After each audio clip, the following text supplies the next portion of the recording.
One of the stranger things of doing these videos is when they come out, knowing that you will be somewhere very different at the time.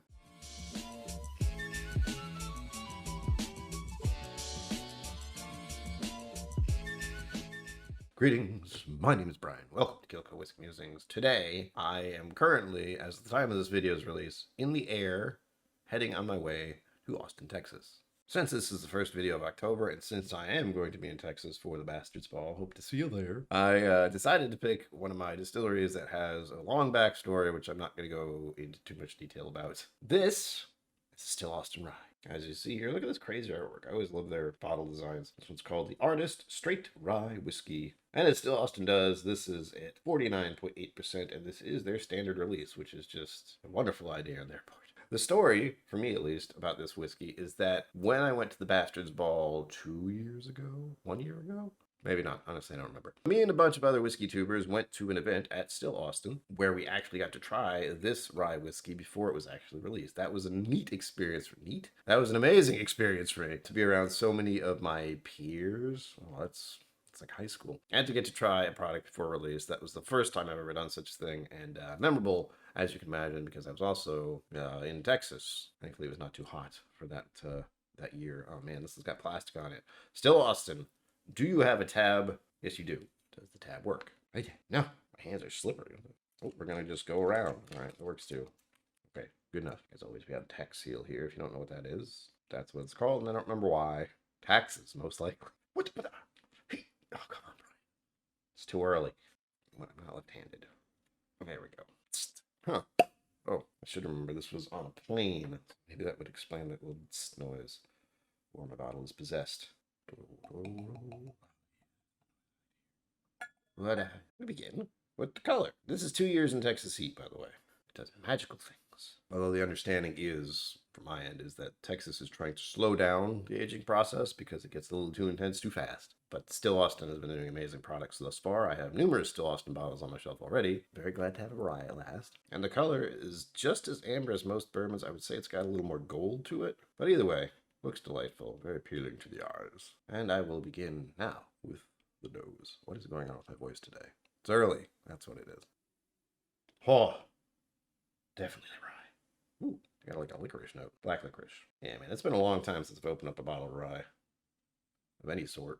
And what I remember is, though this does smell like a rye, I got black licorice almost immediately. And the initial smell also had a touch of eucalyptus, which is also a common note you will find in many different ryes. Yeah.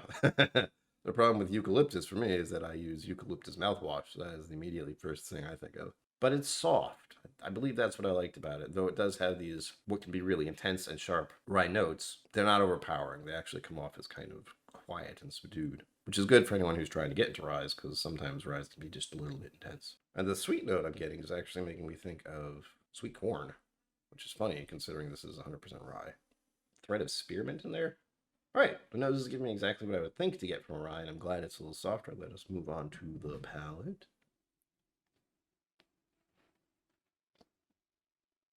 Oh, that was nice. It wasn't overpowering. I can feel the burn going down right now. Hi. Not a whole lot that showed up on the first sip, but that's to be expected because it was first sip.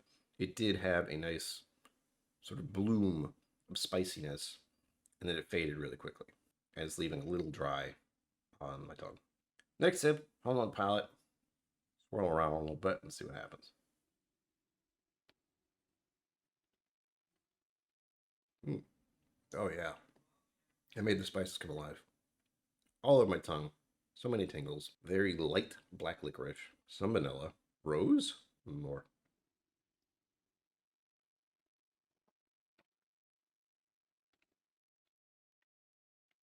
Oh, yeah.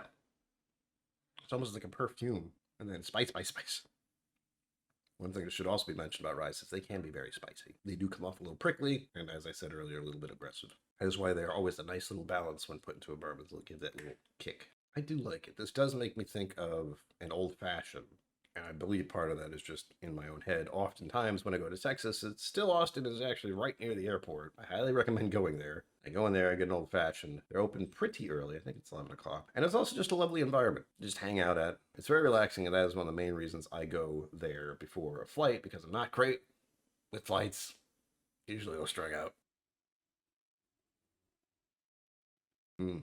Yeah, it's a blossom of spices, a little bit of perfume, almost smells just like, psh, and then it goes a little spicy, fades out. There's something there I didn't quite like. What was that?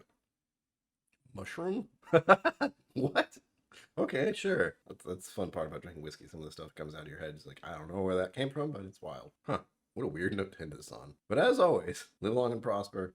Don't forget to be awesome, and I will see you out there. Thank you for joining me on KillCo Whiskey Musings. You can find my social media and Patreon in the links below. Be sure to like, subscribe, and I'll see you next time.